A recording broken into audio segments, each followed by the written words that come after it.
Hello everyone, welcome to News Today edition of 27th March. Myself Nilesh and I will be taking this session. Before we start today's session, let's see the headlines which we'll cover in today's session. In this session, we'll cover 5 main news, 8 quick updates and 1 place in news.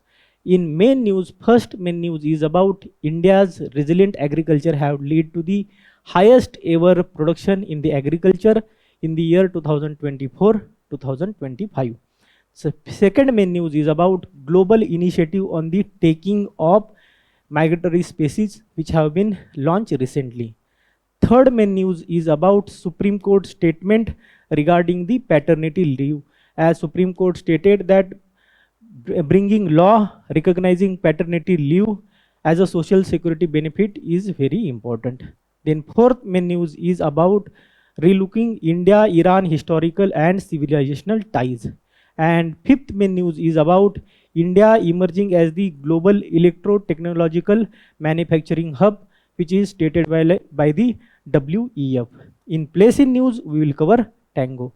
So without wasting any time, let's start the first main news of the day.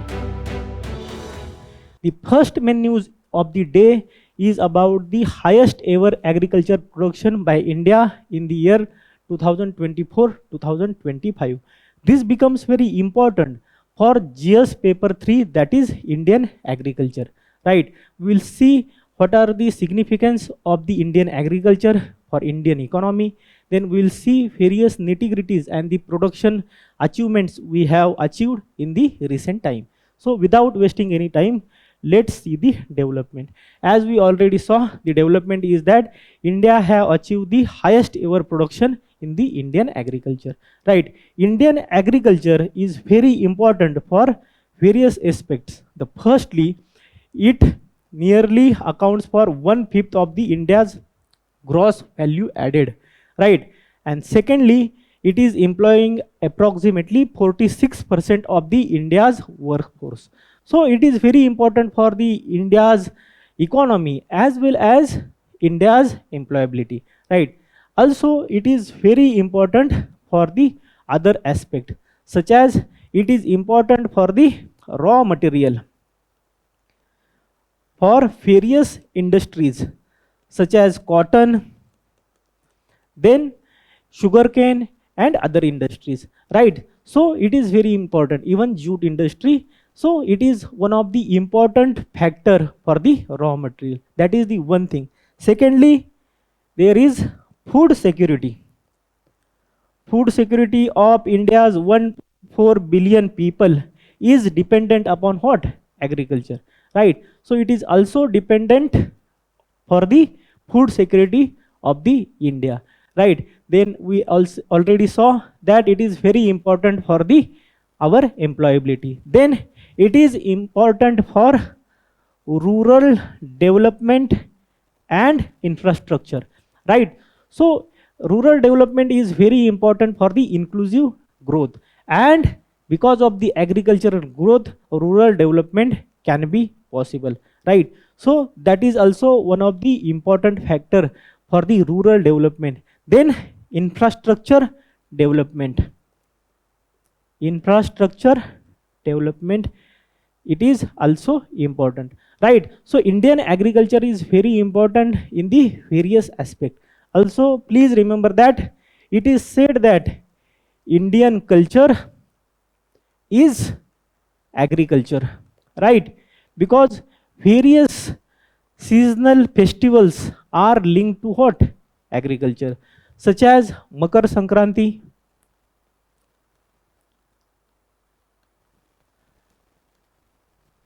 Lohri and other festivals. So various festivals are linked to the Indian agriculture. So Indian agriculture actually determines the pace and the growth of Indian economy as well as the socio-economical political sphere and consideration in the India. So that is what the importance of the Indian agriculture for us. Now we will see various achievement by the Indian agriculture in the production in the 2024-2025. Before we see what are the various achievements, let us see some of the important facts.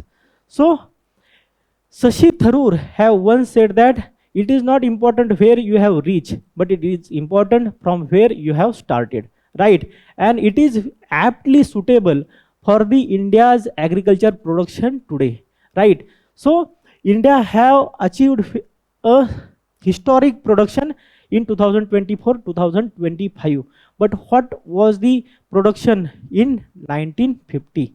So in 1950, India's food grain production was around 50 million metric ton per annum, right? And in horticulture, it was around 25 million metric ton per annum. And from there, we have achieved the new heights. And what are those new heights? We'll see in the next slide, right? That is the one thing. Then there was Ashok Mehta Committee related to the food grain production inquiry committee, right? And they have given various recommendations how to increase the food grain. So this committee becomes very important, and you can quote this committee. It was in 1957, right? So these are the some of the facts. Now we'll see the various achievements in the 2024-2025. The first achievement is food grain production, which have reached to the 357 million metric ton, right? And it was around 50 million metric ton in 1950s, right? In 1965, it was around 65 million metric ton, and it increased to 105 million metric ton in 1976, particularly because of the Green Revolution. So in Green Revolution, it was almost double in 10 years. So please remember this fact. Then there was Food Grain Policy Commission, which was in 1947, and it had given the recommendation that we should increase the food grain production 10 million metric ton per annum, right? But we have overachieved this target, and the one of the reason is Green Revolution for that. So this is one of the facts regarding the food grain production. You can give such facts in your introduction of the answer, and you will substantiate your point in the answer. Then there is horticulture, which production is around 362 million metric ton, which was around 25 million metric ton in 1950s. So see the growth, right? Then it is marking the shift towards the high value crops, right? So this is the one point. It is very important. Then India is globally #1 in some of the production. Which are those production? Such as pulses, then millets, then dry onion. And regarding the dry onion, around 25% of the world output is coming from India, right? And very important market is in Maharashtra, MP, and such states, right? Then there is coconut, and then there are spices. In these products, India is #1. Then India is #2 in various products such as cereals, such as rice and wheat, then fruits and vegetables, and cash crops. And cash crops particularly sugarcane, cotton, and tea. So in these products, India is #2. Please remember, UPSC have knack of asking question the production of the globally, and India is #1 in this, and #2 in cereals, fruits and vegetables, and even the cash crops such as sugarcane, right? Then we are exporting nearly 51 billion US billion worth of agriculture products in financial year 2025 from 34 US billion in financial year 2020, right? This is also very important. In 1947, we were importing almost half of our food grain requirement. That is one of the very important aspect. From net importer to we have become net exporter, and that too when our population is highest in the world, around 1.4 billion, right? So this is one of the factor. Then there is share of processed food export risen to 20% in financial year 2025 from nearly 15% in financial year 2018, and highlighting the shift towards the high value integration in the global market. So India have actually agriculture export policy, and the target of the agriculture export policy was to increase the export of agriculture around the 100 billion by 2025 to 30, right? So this is one of the target. So you can quote such policies also. This is about the performance of Indian agriculture. Now we'll see various initiatives taken by the government in the field of agriculture. You know there are various initiatives, but we will cover important initiatives which are important for your examination. Firstly, for the income support. So around 4.27 lakh crore have been distributed till the March 2026 under the Pradhan Mantri Kisan Yojana, right? So this is the DBT. Then there is risk management. So Pradhan Mantri Fasal Bima Yojana, and it have insured around 4.19 crore farmers in 2024-2025. So it is also very important, and it is covering losses, post-harvest losses also, right? So I will urge you to please see PM Kisan Yojana, then Pradhan Mantri Fasal Bima Yojana, see the nitty-gritties of the things, see how much money is given to particular farmer in particular year and in particular quarter, right? So you have to see this thing by yourself. Then there is about the institutional credit. One of the important aspect of the institutional credit which leads to the farmer suicide, right? And that is why it is very important to have the access to the institutional credit, right? As per the Dr. Swaminathan Commission, the one of the important aspect was to not access of the institutional credit, right? And here the fact is that 7.72 crore farmers actually have the Kisan credit card which are operative and active, right? Which is indicating there is huge amount of farmers are now able to access the institutional credit for their farm requirement, right? This is one of the important fact. And then there are targeted missions like National Food Security and Nutrition Mission for the rice, wheat, pulses and nutri cereals. Then mission for Atmanirbharta for the pulses, and it is from the year 2025 to 31. And then there is national mission on the edible oils for the edible oil production increase, right? Then there are other factors such as 25 crore soil health card have been distributed by 2025. Then there are around 6.85 lakh seed villages. And what is the purpose of the seed village? To ensure quality seed production. Then there is digital integration by the ENAM and has linked around 1.8 crore farmers. And the one of the purpose of the ENAM is to have the market access to the farmers and avoid their exploitation in the markets, right? Then there are 10,000 farmer producer organization by February 2026 to enhance the collective bargaining of the farmers, and they will be as the producer, and then they will be also the producer, and then they will have the organization, and effectively they will have the higher bargaining power. So these are the some of the initiatives which have been taken by the government for the betterment of the farmers. Now we'll see the previous year question asked regarding it. Please see one of the question. Explain the various types of revolution took place in agriculture after the independence in India. How have these revolutions helped in the poverty elevation and the food security in India? So there are various revolution. We already talk about the green revolution in agriculture production. Then there is white revolution, right?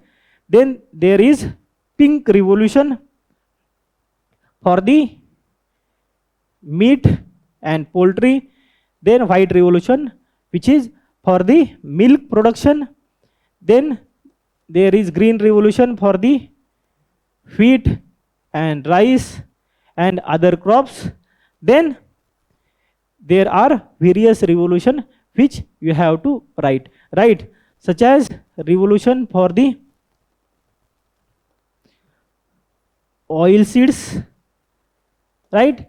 And you have to write other revolution also, and how these revolution are actually helping the poverty alleviation and the food security. Because as we already discussed, the production of the food grains increased tremendously from 65 million metric ton to 105 million metric ton in the span of 10 years, from 1967 to 1976. And this was the case in the case of white revolution, pink revolution. Then there is a round revolution for the potatoes, right? These are the some of the revolution, such a, right? So you have to write such revolution. Then there is gray revolution also. You have to write these revolution in the comment section and write which are these revolutions are for, right? This is the one of the question. Then there is this question. Please see this question. So there is various programs and the ministries are given here, and you have asked how many these pairs are correct. So drought prone area program and desert development program. So these two programs were of the rural ministry, right? So these programs were of the rural ministry and national watershed development project for rainfed areas by the Ministry of Agriculture, right? So none of this is correct. The answer is D, none of these, right? So this is about the previous year question asked regarding the first main news. Now we will see the second main news of the day. Before we see second main news of the day, I have given one of the question to solve you at home. So please solve this question at home, right? Now we will see the second main news. The second main news is about the global initiative on the taking of the migratory species which have been launched recently, right? So we'll see about this initiative. This topic becomes very important for GS paper 3, that is environmental biodiversity conservation, right? And various times UPSC have asked question regarding these animals and their status, and then there is question about the Biodiversity Act also, right? So this becomes very important for your prelims as well as your mains examination. So without wasting any time, let's see the development. And what is the development?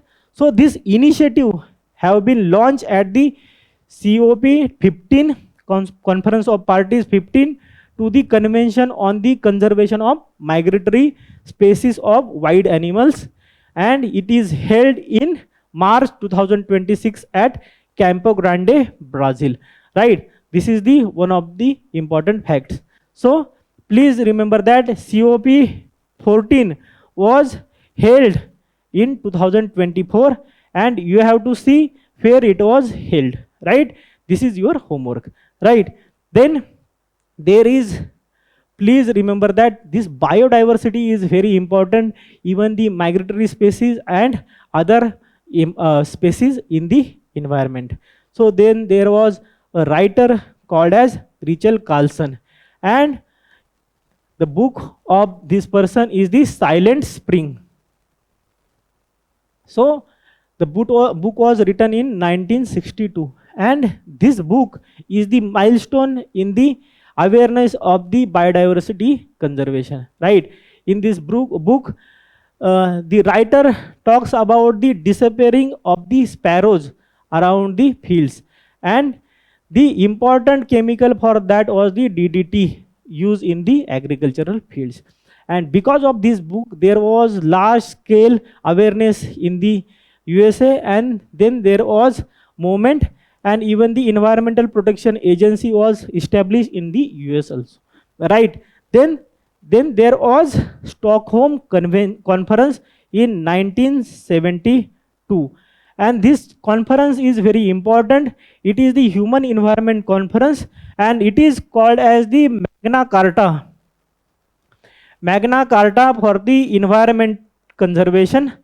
And this conference is very important. You can quote this conference also, right? So it was in 1972, and all the crux of this conference and this book and all was the biodiversity conservation was very important, and human urge for the development was actually destroying the environment and the biodiversity. That was the crux of it. India, in its domestic policy, adopted the Wildlife Protection Act, right? And in this Wildlife Protection Act, we actually give the protection to the various species under 6 schedules. So, Schedule 1, Schedule 2, Schedule 3, Schedule 4, Schedule 5, and Schedule 6. So, Schedule 1 and Schedule 2 have the species which require the highest amount of protection, right? Then there is Schedule 3, and previously it was for the animals which require the less protection. Now they also include the various plant species, right? Then there is Schedule 4, which is in consonance with the CITES, and CITES is the International Convention for the Protection of the Biodiversity of in the animals and the plants. So it is in consonance with the CITES. Then Schedule 5, which is about the vermins. Vermins are the animals which are menaced and their population is exploding, and in some cases they can be allowed of the killing of the vermins, right? So here the species are vermins, and then there are Schedule 6. You have to see why Schedule 6 is there. I will give the idea. It is for the plants, right? So these are the various schedules in the Wildlife Protection Act in India, right? Then there are various migratory species which you know, but you don't know that these are the migratory species. Which are those species? Firstly, elephant. And elephant is in Schedule 1 of the Wildlife Protection Act, and it is vulnerable in the status in the IUCN data list. Then there is Great Indian Bustard. So question have been asked regarding the Great Indian Bustard, and it is in the northwestern part of India, and it is critically endangered, right? Then it is also in Schedule 1. Then there is Bengal peregrine. So it is also Schedule 1 bird, and it is also critically endangered. So these birds and animals you have to remember, because question can be asked directly from this, right? Then there is Amur falcon, and this is least concern, but it is in news, and that is why we are discussing it. Then there is greater flamingos and snow leopard. So snow leopard is also in news because recently the census was conducted for the snow leopards, and it is in vulnerable category. So you have to see, and it is also in Schedule 1. So you have to remember such kind of animals, their status, their habitats, right? This is about the brief background. Now we will see about the global initiative on taking of the migratory species. What is the taking of the migratory species? So basically taking is taking out of these species for hunting, by capturing, or in the case of fishes, fishing, right?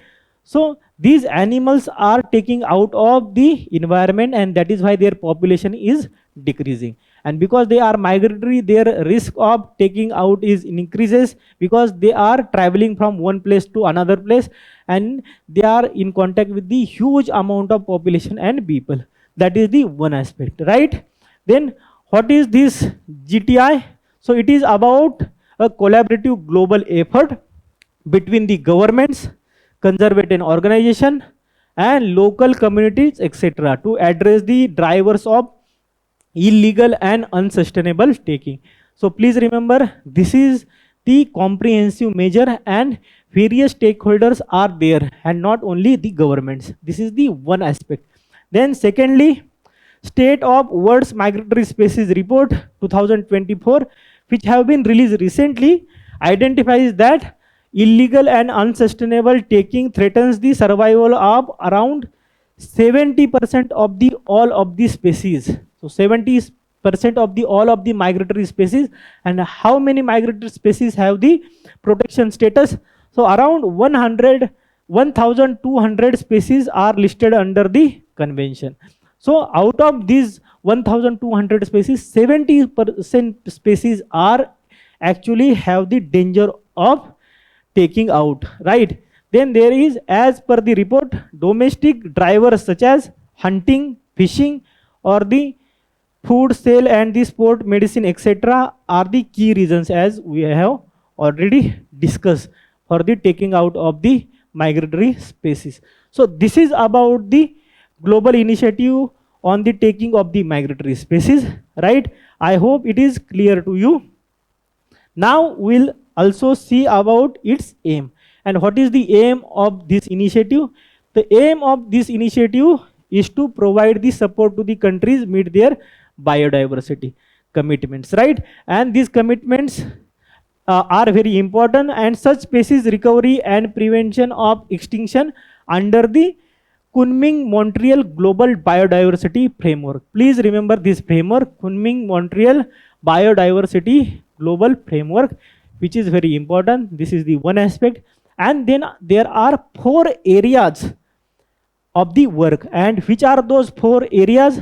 So first area is to improve the data and monitoring. Without the data, you cannot have the policies to curb the taking out of these species. Secondly, strengthen the legal and policy framework to avoid the taking out of these species. And this framework can be global and the also national, right? This is the second thing.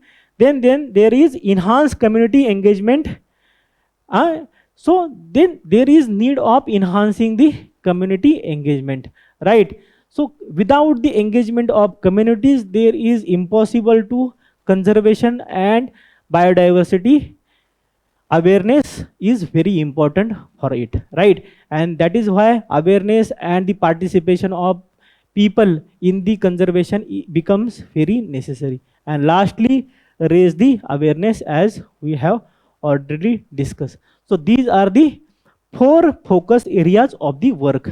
Then which are the partner organization? So there is conservation and biodiversity, biological diversity, CBD. Then UNEP, that is United Nations Environmental Program. Then World Conservation Monitoring Center. Then World Wildlife Fund for the Nature, that is WWF. And then Traffic, which is very important organization, and it is not the government organization. The question have been asked about the traffic, right? So please remember this thing also. Then I have given you this various migratory path of the birds, and the Central Asian flyway is in news, and that is why it becomes very important. India falls under the Central Asian flyway, right? You can also see there are other flyways also, and please remember these names and see these names once, right? This is in news and question can be asked regarding it.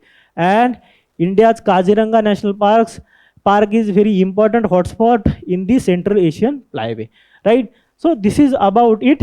Now we'll see about Convention on the Conservation of Migratory Species of Wild Animals, right? And the COP is going on of this convention, right? And that is why it becomes very important.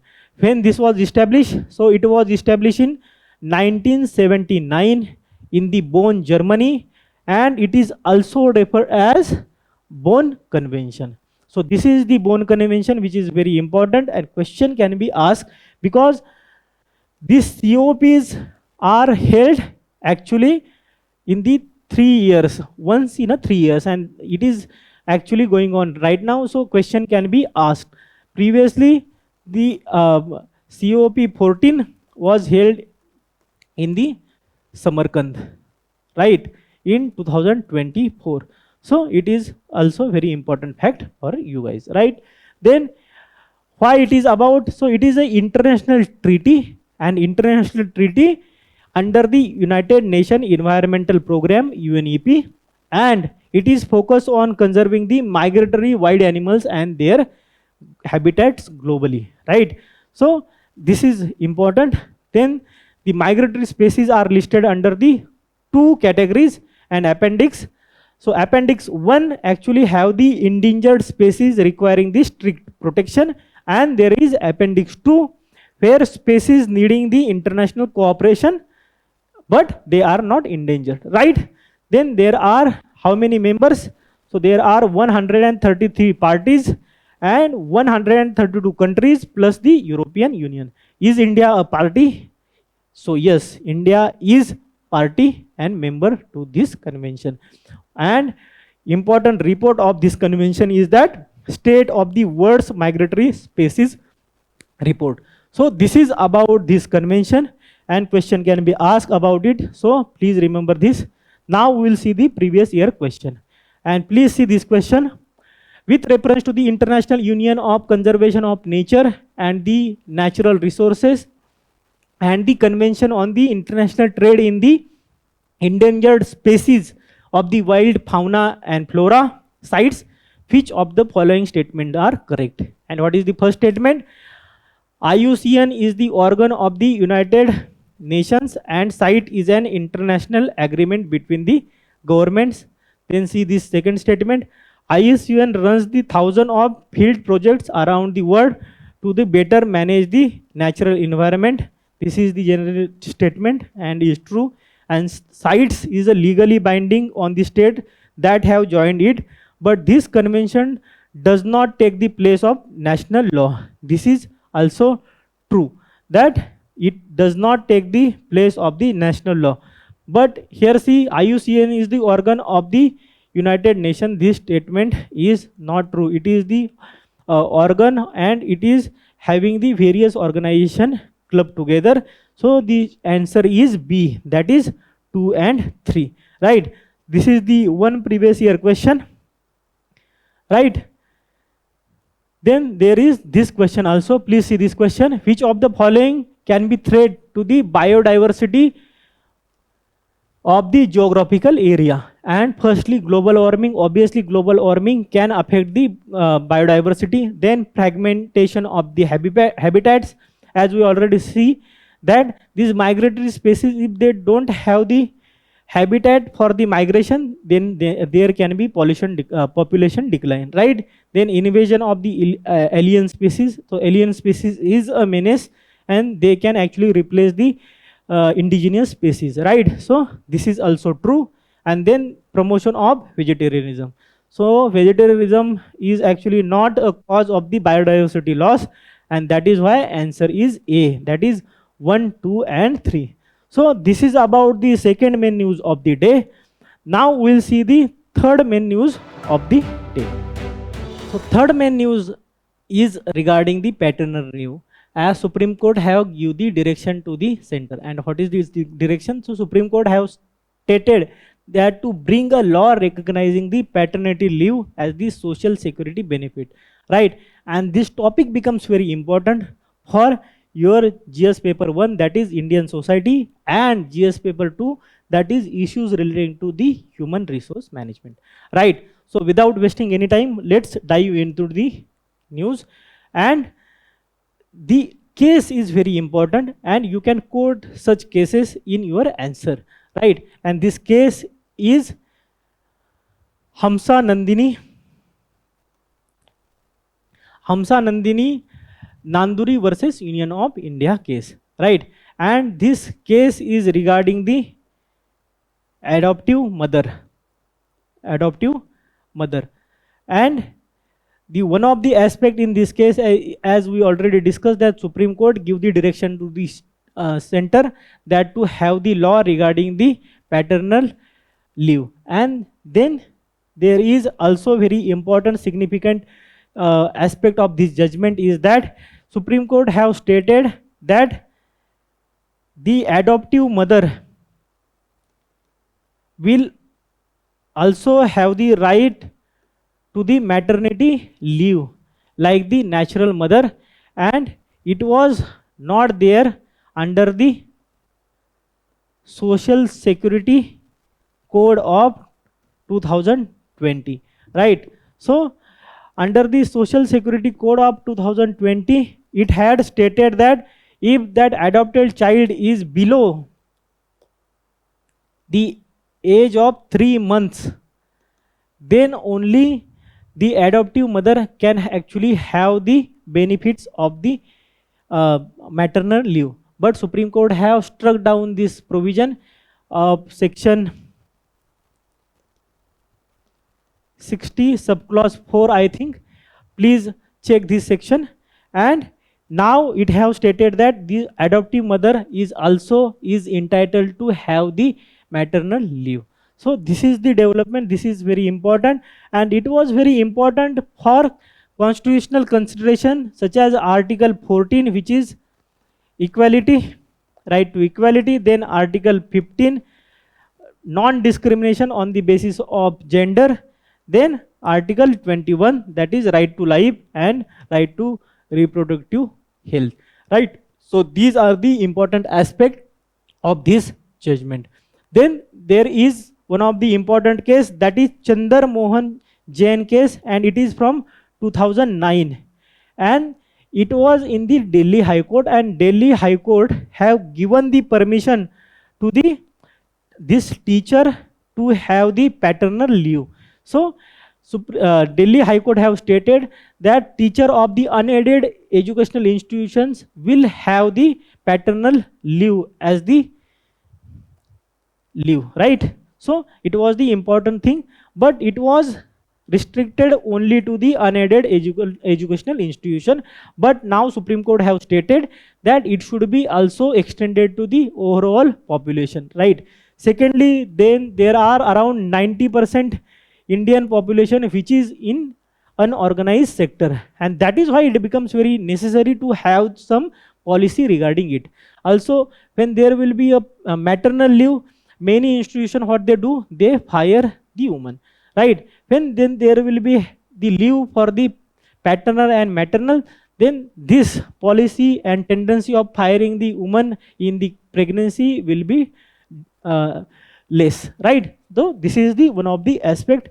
Then there was a time use survey in 2019, and in this survey it was seen that the woman in the unpaid works in the house have the more work of 4 hours than the male counterpart, even they are working, right? So this is one of the aspect, and male should also contribute in this work, right? So this was conducted by the NSSO. Now NSSO is disbanded and it is merged in the NSO, National Statistic Office, right? So it is under the Ministry of Program Implementation, right? So this is the one of the aspect. This is about the background. Now we will see the important development and what is the paternal leave. As the name suggests, so it refers the period or the paid unpaid leave granted to the father following the birth adoption of the child, enabling him to participate in early child care and support the mother during the immediate postnatal phase, right? This is the one of the important aspect. Then what is the status of the paternal leave in India? So it is complex, though in India does not recognize the paternity leave, but the concept is not entirely absent, right? So in Central Civil Services leave rules, the provides 15 days of the paternity leave to the male government employees. So there is provision of 15-day paternity leave. Then Paternity and Paternal Benefits Bill 2025, which is the private member bill, proposes the 8 weeks of the paternity leave, right? But this is the private member bill, and same bill was proposed in 2017, right? So, but this has not been passed yet. So this is the legal status of the paternity leave in India, and it should be extended to the larger employment, because 90% of the employees are in unorganized sector, right? So this is about the paternity leave and its legal status in India. Now we'll see what is the need of introducing the paternity leave in India. So what is the need? The firstly, nature of parenthood. So it is the sheer responsibility and absence of the father during the early formative years of the child cannot be treated as natural or inconsequential. So father is also very important in socialization of the child in the early childhood, right? And the absence of father can be very detrimental to the development of the child. That is the one aspect. Then secondly, invisible injustice. How it is the invisible injustice? So society has historically attributed the caregiving and nurturing responsibilities exclusively to the mothers, overlooking the equally significant role of the fathers. And it is very important that mother is also requiring the help of her partner, but it is not possible because they do not have these leaves, right? And that is why it is very important for the change in the societal perspective also, right? Then this assumption appears to be natural order of things and cease to appear an injustice at, right? So this is very important to elevate this injustice on the mothers, right? And their other partners should be involved in the caretaking of the mother as well as the newborn, right? Then there is a case of the child welfare. So receives emotional support and proper care from both the parents in the early childhood. So these are the some of the aspect of the need of the paternal leave. Then we'll see the key issues with extending the paternity leave. What are the key issues? So need for the cultural shift. As we already discussed, the culture actually thinks that the caregiving is the work of the mother. So men are hesitant to take any paternal leave because of the associated stigma, which is very uh, problematic for Indian society. Then secondly, fear of career. So in the competitive work environment, taking long leave would diminish the one's career prospect. But isn't it true for the women also? Women are also having this detrimental effect. And if both the parents are actually having the leave of this paternity leave or maternity leave, then there will be less consequences for the woman in the workspaces, right? Right now, what happens? Many of the women actually leave the job for this responsibility. That will be lesser in the case of both partners actually distributing the work, right? This is very important. Then there is informal workforce. So majority of India's workforce forms the part of informal sector, leaving them outside the ambit of laws. And because there are no laws, there is ambiguity of laws, there are chances of exploitation and lack of grant of these leaves, right? That is also one of the aspect. Along with bringing the change from the patriarchal mindset, there are some of the global best practices, such as Sweden offers 480 days of the paid parental leaves to the shared between the parents could be considered. So such new and innovative initiatives which is implemented in Sweden can be adopted in the India. So these are the some of the aspects which are important for paternity leave. Now we will see the related question about it. So there is this question, there was amendment in the bill and this question was asked regarding the Maternity Benefit Amendment Act 2017, and it was saying that pregnant women are entitled for the 3-month pre-delivery and 3-month post-delivery paid leave. Then second, enterprises with the crèche facility must allow the mother minimum 6 times crèche visit daily, and women with 2 children get reduced entitlement. Please see this statement that pregnant women are entitled for the 3-month pre-delivery and the 3-month post-delivery paid leaves. Now, it is very random, how can a woman determine the 3 months pre-delivery leave? And the provision is 26 weeks totally, right? So this statement is wrong. Then this is around the 4 visits and not 6 visits. So second statement is also wrong, and this is also correct, because in case of third child this leave will be 12 weeks. So the third statement is true, and that is why answer is C, only 3, right? This is about this. Now see this question. Child cuddling is now being replaced by the mobile phones. Discuss the impact on the socialization of the children. So this is a direct question, can be written from the various points in our discussion. But what are the various issues and why this child cuddling has been replaced with the mobile phone? One of the aspect is busy parents. Then there is nuclear families, right? Then parents are actually indulge in mobile phones.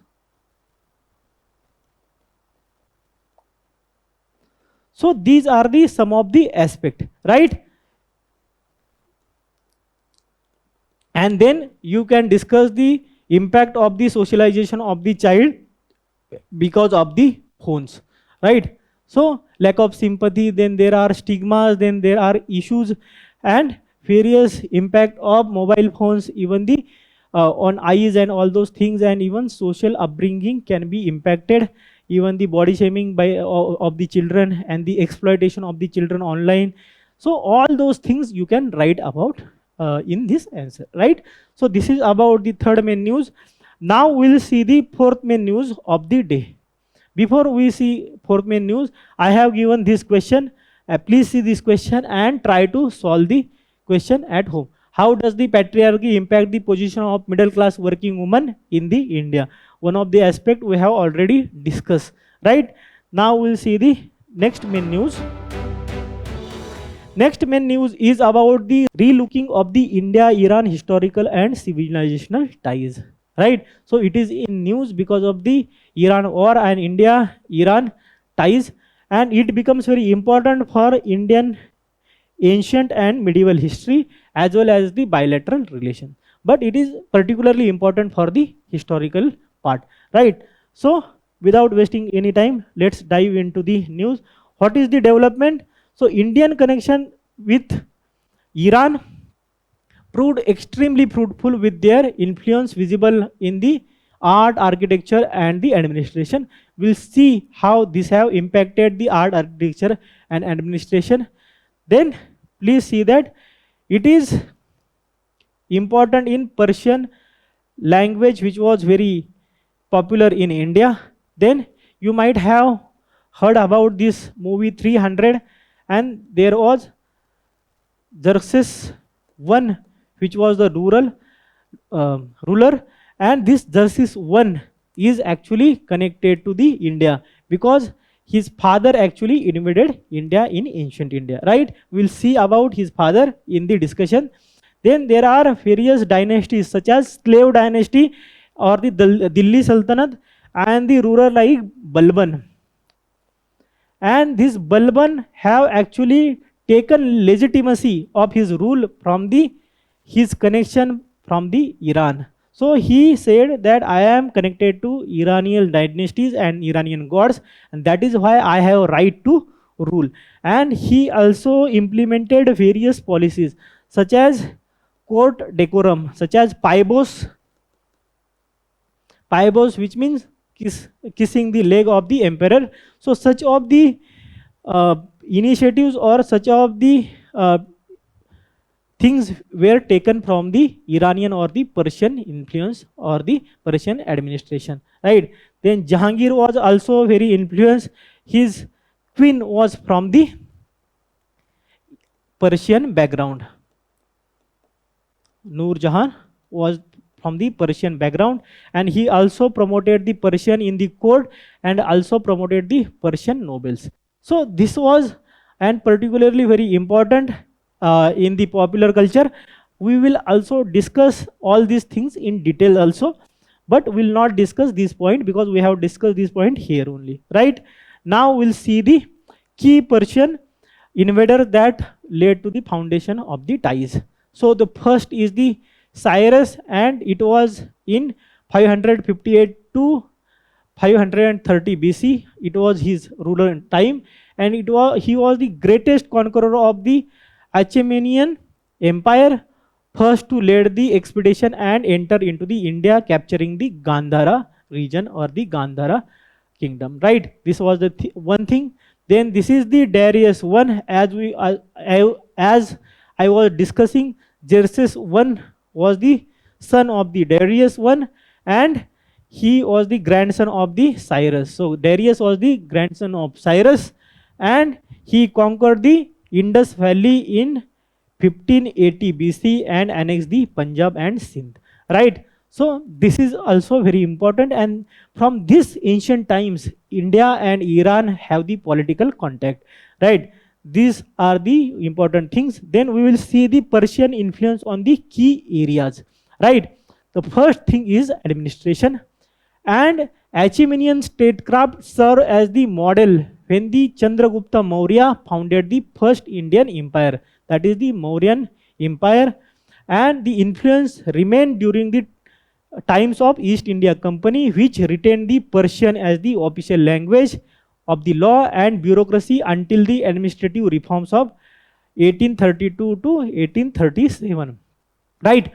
So that was the one aspect, and it was not only a language, it was the court decorum, it was the law, it was also various institutions and various policies which were also impacted by the Persian kingdom and Persian statecraft. Right? So this was the one fact. Even the Mughal period, as we already discussed during the Jahangir, and before that also there was influence of the Persian statecraft on India. Then in literature, India's oldest sacred text, Rig Veda, and Iran's Zoroastrian scripture, Avesta, shared similarity.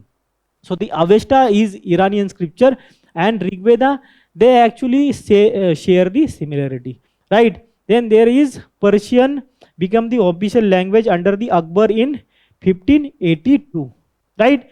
Then large share of words have been loaned from the Persian, including Kagaz, Rasid, Wakil, Diwani, Tahsil, Mohalla, etc. So there have been exchange of words, and various words have been imported by the Indian languages from the Persian language, because it was the state language and the official language. Right? And in art, introduction of Persian miniature techniques under the Mughals, and the Humayun invited renowned Persian artist Abdul Samad and Mir Sayyid Ali to his courts.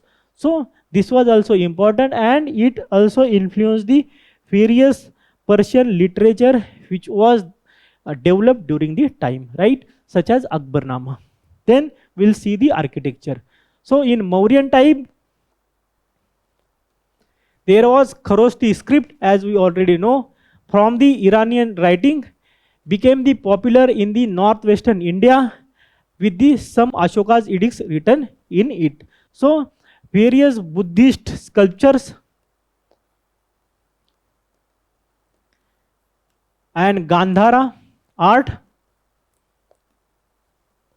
was also influenced by the Persian influence. Right? Then there was a Mughal. Persian garden design, characterized by the symmetrical layouts and water channels, inspired the famous Charbagh garden style. So this Charbagh garden style was modified by the Shah Jahan, and this was suppose a bagh. Then there will be these channels which will be having the water in it, and then in the middle there will be a main structure. But what Shah Jahan did, Shah Jahan actually had the channel, but the main structure was built at the corner, and because this structure was built at the corner, it looked bigger than the other structure, and it is seen in the Taj Mahal setting. Right? In Taj Mahal, the Charbagh design was modified, and this main building was in the corner and not in the center. So this is the charbagh style, but this is the modified charbagh style. So this is one of the thing. And architectural works like Humayun tomb, Taj Mahal also depict the Persian influence, as we already told here. Then there are other influences such as music. So Persian instrument like sitar, santur, and genre like qawwali and ghazal. And then there are spiritual practices such as Sufi tradition, etc. have all come from the Iran and the Persian influence. So these are the various points. You can write the answer if question is asked, and there is possibility question can come from this area, right? Now we'll see the previous year question regarding it. So please see this question. This is the MCQ. With reference to the religious history of the medieval India, the Sufi mystics were known to pursue which of the following practices? Meditation and control of breathing. So that is true. Then severe aesthetic exercises in the lonely places. That is also true. Then recitation of the holy songs to amuse the state of ecstasy in their audience. That is also true. The answer is D, 1, 2, and 3. Now see this question. Persian literary sources of the medieval India reflect the spirit of age. And here we have to discuss the various literature such as I already told you, Akbarnama, Tabakat-e-Nasri. You have to write name of these books and how these influence the Indian statecraft, right? So you have to write such books in the slave dynasty from the Mughal time, right? And how they give the accounts of art, statecraft, administration, right? Then wars, policies, you can write all these points. So this is about this news. Now we'll see the next main news of the day. Before we move to the next main news, please see this question. This is for your practice. Please try to solve this question at home. The Sufis and medieval mystic saints fail to modify either the religious ideas or the practices or the outward structure of the Hindu-Muslim societies to any appreciable extent. Comment. So here you can take the counter view also, and you can state that there were positive aspects, there were some changes, but there were no large scale changes because of the various things of the time. So you can write the answer on that note, right? Now we'll see the next main news of the day. And what is this main news? So India have emerged as the global electro-technical manufacturing hub, and it is stated by the World Economic Forum. And this becomes very important for GS paper 3, that is indigenization of technology and developing new technology, right? So this is the background. Now we'll dive into the news. So what is the development? So India is decoupling its economic growth from the carbon emissions part taken by the West and China by industrializing through the electro-tech, that is electronics, solar and advanced battery systems, right? So this is the development. Now we'll see the key aspect of this news. So what are the key achievements of India as an electro-tech manufacturing hub? And we will see what are the various achievements. The first achievement is the electronics industry. And in electronic industry, it have grown 6-fold in the last decade to reach the 130 billion in 2024-2025 and generating 25 lakh jobs, right? India has become the world's second largest mobile phone manufacturer after the China, right? This is the one thing. Then scaling up of the solar capacity. And what is the scaling up of the solar capacity is, so with the solar modules capacity reaching around 120 gigawatt, India generates about 9% of its electricity from the solar in 2025, which is also very important aspect, right? Then EV market leadership. And what is the status of the EV market leadership in India? So electric three-wheelers nearly 60% of the market, and passenger electric vehicles are approaching nearly 5%. So this is the key achievements. Sorry. Now we'll see the various initiatives taken by India to achieve this growth, right? The first is production link incentives or PIL scheme. So PIL scheme are very important for the total manufacturing capacity increase and production improvement. So I will urge you to go through this scheme in very detail, right? For advanced chemistry cell, auto and auto components, etc., electronics industry have attracted over 4 billion US dollar FDI since the financial year 2020, right? So this is the large FDI. Then there is electronic components manufacturing scheme. Sorry. To build the robust electronics manufacturing ecosystem, India has started the electronic component manufacturing scheme. And then there is FAME India scheme and PM E-Drive scheme for the two-wheelers, E-three-wheelers, E-four-wheelers, and E-trucks, E-buses, and E-ambulances, right? This is the various initiative taken by India. Now we'll see the significance of this scheme for India or this capacity. The first significance is that Reliance reliable global supplier, right? So India have become one of the reliable global supplier bypassing the China. Then secondly, global leadership. So India is clean first model serves the developmental blueprint for the global south, establishing India as the leader of the new electronic industrial age. And then strategic autonomy, reducing the oil leverage, right? And it is very important in today's scenario, right? So these are the some of the significant point for India. Now we'll see the previous year question asked, and it is asking about, in the context of electric vehicle batteries, consider the following statement: cobalt, graphite, lithium, and nickel. How many of the above are usually the battery cathodes? And the answer is only 3, right? Graphite is anode, right? And other are cathode. So answer is only 3, right? So this is about the previous year question. I have given the next previous year question. I will urge you to solve it at home, right? Now we'll see the next development, and next development is about the place in news, right? And today's place in news is Tonga. And why it is in news? So 7.6 Richter scale earthquake struck near the Tonga in the South Pacific Ocean. Now please see this. Tonga is here and it is in South Pacific Ocean, right? And what is the political features of it? So its location is in Southwestern Pacific Ocean, and it is on the ring of fire. And ring of fire is very important for us.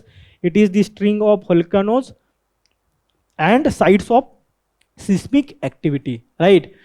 And it is also having the earthquake because of the seismic activity around the edges of the Pacific Ocean.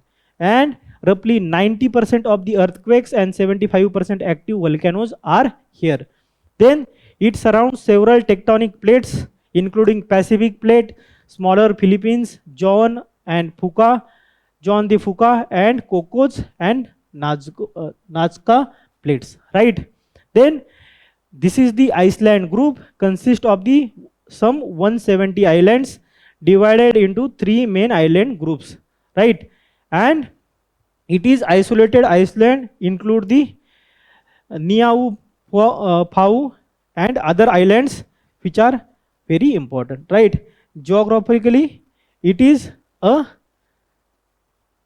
nation in the South Pacific Ocean, right? So this is about it. Now we'll see the quick updates of the day.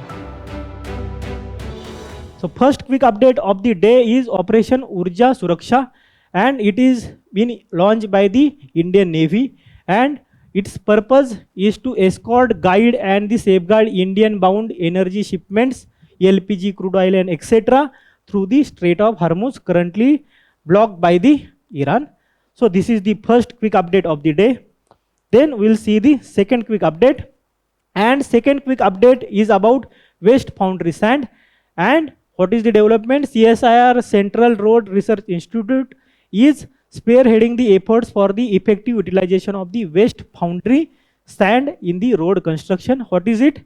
So it is the high quality silica sand, byproduct of the metal casting processes, often contaminated with the heavy metal, acids and the carbon residues, and that is why it is generated in the large quantities and poses the environmental disposable challenges, and that is why it can be used in the various other initiatives such as roads, so to avoid the damage, right? So it reuse can support the circular economy, waste minimization and resource efficiency. So this is the second quick update of the day. Now we'll see the third quick update of the day, and the third quick update of the day is Amrabad Tiger Reserve. And what is the development? So Telangana government begins rehabilitation of around 417 tribal families from the Amrabad Tiger Reserve. Now we'll see about the Amrabad Tiger Reserve. So it was established and carved out of original Nagarjun Sagar Sri Sailam Tiger Reserve in 2014. Please remember this. And it is located part of Nallamalla Hills in the Eastern Ghats chain in the Telangana, and it forms the catchment area of the river Krishna, right? Then its size is second largest tiger reserve in the terms of core area, but the sixth largest tiger reserve in the terms of total area, right? So core is the second largest, and the Chenchu tribe has the strong presence here, right?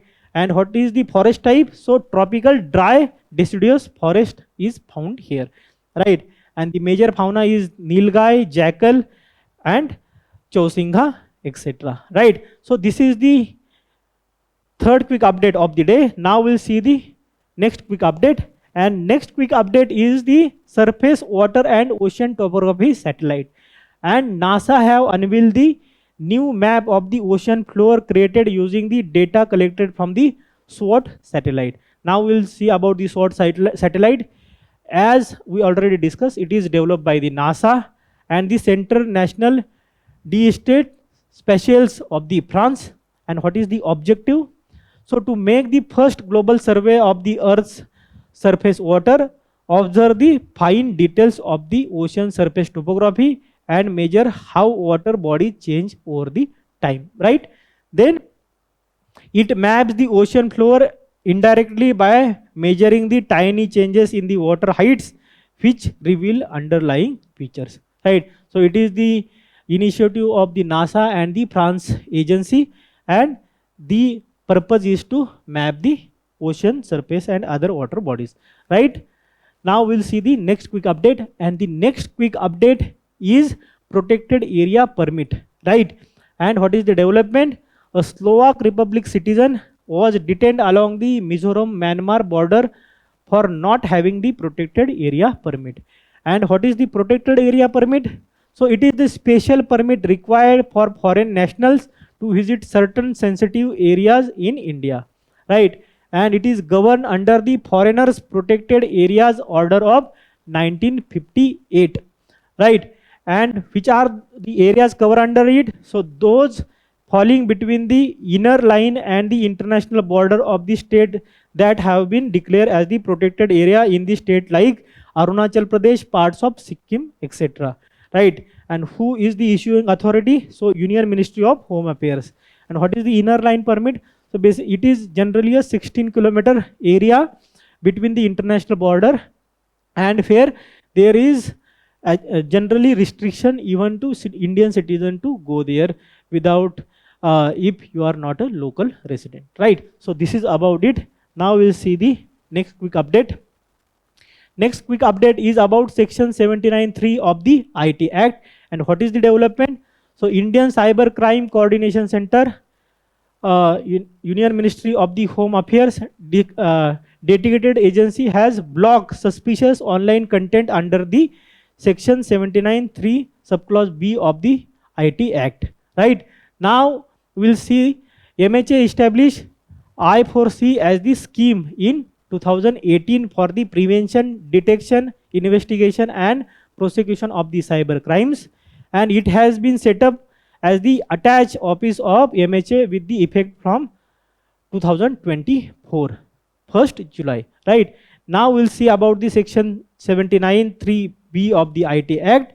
So section 79(1) of the IT Act shields online platforms and social media intermediaries from the legal liability for the content posted by the users. And section 79 subclause 3 subclause B says that shield will not apply if they fail to take down the content despite being flagged by the government authorities. So they are actually not liable, but they are liable if they are not taking the content down even after told by the government authorities. Right now we'll see the next quick update, and that is AT1 bonds. And what is the development? Recently a private bank took action against the individual for alleged involvement in the mis-selling of the additional tier 1 bonds. And what are these AT1 bonds? So these are the type of debt instrument issued by the banks to strengthen their capital base, and key feature are these are the perpetual, unlike the regular bond, government, corporate, etc. with the fixed maturity date. AT1 bonds have no maturity date, right? That is the one thing. Then these are the convertible to equity in the financial distress situation, and these are the high risk, high reward bonds. Due to their risk profile, they offer higher interest rate than the traditional bonds, right? And who issue them? So banks at the direction of the RBI actually issues them, right? This is the quick update. Now we'll see the next quick update. Next quick update is the QS rating. And what is the development? So 16th annual edition of the QS rating have been recently published. What is the key highlights? So it is published by the London-based QS agency, and please see this name. Then it is subjects are ranked universities for the 55 subjects sorted into 5 broad areas, namely art and humanities, engineering and technology, life sciences and other areas. And 5 indicators are there: academic reputation, employer reputation, research citation per paper, H index, international research network by the broad faculty area. And what are the top positions from India? So Indian School of Mine, IIT ISM Dhanbad ranked 21st globally in mineral and mining engineering, along with the IIM Ahmedabad in the both business and management studies and marketing, right? So this is about the QS ranking. This is all about today's news today. I hope it is helpful to you. Please solve the question which will appear on the screen. This is all for the day. Thank you. Happy learning.